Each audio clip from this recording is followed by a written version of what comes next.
Good morning. Welcome to Sending Ravens. Look at that beautiful candle. Let's start there. That was made, that's beeswax, and it was made by my friend Sandy, who works out of Endor, is the proprietor of the Beehive in Calgary, Alberta, Canada, in Kensington. Yeah, so if anybody's local to me, so Calgary area, you want to go check that out. If you're ever in Calgary, you got to go check it out. She has her own bees, honey bees, and she makes beautiful honey and also beautiful bath and beauty products for, beautiful soft skin and, taking care of baby, all kinds of beautiful things. And, she uses all natural products. She even puts honey in a lot of her products, honey and beeswax. Yeah, it's incredible. I love her work. Shout out to Sandy of the Beehive. Okay, let's have a look. So see what we got. Page of Wands. So some kind of new direction is calling, a new direction, and it's going to be hard. And slowly, because this card, slowly but surely, you're getting somewhere. It's like the dark night of the soul kind of journey. So it's a journey from one way of being back here to slowly going towards another whole way of being. So sometimes it's about evolution, right? And it's inevitable. The death card is, the thing about it is you can't reverse it. So you're going in a new direction, you're changing, you're evolving, whether you like it or not when the card comes up, right? And sometimes you just have to embrace it.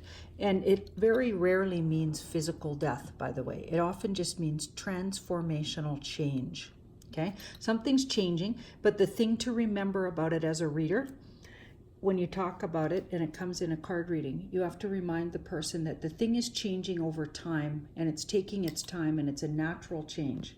So it's an evolution, right? So it needs to be, it's an evolution. So if it comes in the middle of a relationship, the relationship is changing and it will rebirth. That's why the sun rising in the picture in the background. See that? So there will be a rebirth and you're about halfway through the process. So the relationship, if it was talking about a relationship, will never be the same again. It'll evolve into or morph into something totally different. And it's going to be over the next year. And when I read the card, I always say you're halfway through the process. So in the next 4 to 6 months, you should see the result of that process. So you're still not all the way to the end yet. Okay, so it's kind of complicated that way, right? So you have to take that into consideration when you're reading that card. Now, let's have a look. So we've got that page. So there's this new exciting idea. So he's looking at this fire stick, right? Fire, so wands, fire. So inspiration, fire. He's being inspired in a direction, okay, or she. And it's going to be hard. So he sees the direction, but he also sees there's a lot of work to do to get there. So there's a lot of work. The thing itself this person's looking at is hard work. It's going to be hard work, okay? But it could create abundance and money. It could really, because this card's in the middle, and whoever's, really feeling connected to this reading, maybe this is even their archetype, somebody who's really good at attracting abundance. So the new idea, even though it's going to be hard, will attract abundance and comfort and more comfort into your life. That's what she does. She patiently and truly knows she'll attract abundance. And it's right in between the situation. So I'm going to say, whatever it is that new idea is, even though it'll be hard, it will attract abundance and more comfort into your life. So maybe it'll be worth it, right? That's worth it to me. I'm a Taurus, so I do things if I think they're going to make my life somehow more comfortable, more fun, more something. I don't just do them, I don't just do them when I get nothing out of the deal. Not going to happen. I love to be giving, but something has to come back my way, and it could just be me feeling good, right? That's good enough. But something has to come back. I am a worthy being, and I'm not a martyr this lifetime. No way. So I don't take on things when nothing improves for me if I do. That isn't going to work, right? Yeah. Something has to, even if it's just my feelings will improve about myself. That's good enough. But something has to, I'm not just giving out my energy. I have to, it's a give and receive kind of lifetime for me, right? And I had to learn that the hard way, by the way, by giving everything away and expecting nothing. And that didn't work out so good. That was not so fun. Okay, so the outcome of the endeavor that you're thinking of pursuing that's going to be hard, that will create more abundance, you definitely have the energy to do it.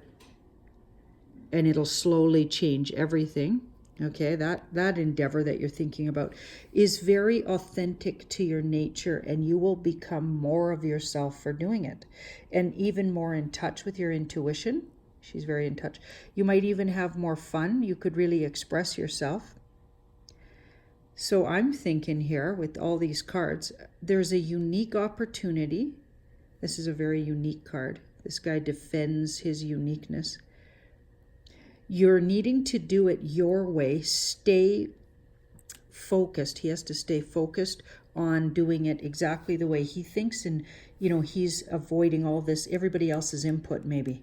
You know how sometimes we have a great project and all these people have input in it, and you got to weed through that input and don't just sell out your version of what could be for somebody else's idea of how, oh yeah, you better tone that idea down. You better not do it so unique. People won't like it. You know what I mean?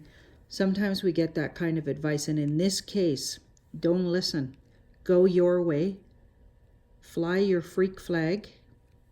Hold your beautiful, she holds that flower, and it's Renaissance way of saying fly your freak flag, right? Because that's indicating individuality and that she's okay with it, right? She's okay with her individuality. Do the thing and do it your way.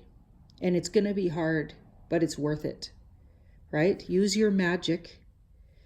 And magic is thinking, how you think. Think about it in a positive way. That's using magic, because words are magic. They're vibrational. So be careful with your words and thoughts. Make sure they're vibrating the future you want. Speak about things as if they could be the way you want them, and not woe is me and how everything fails, because you're just going to create more of that, right? So when I say magic, that's really what I mean. Use your word magic, mantraing, positive mantraing, right? Speaking about things as if they are already becoming, right? Even if you don't see it yet, it doesn't matter. You will speak them into being. Thank you so much, and have a wonderful day, and send in your ravens.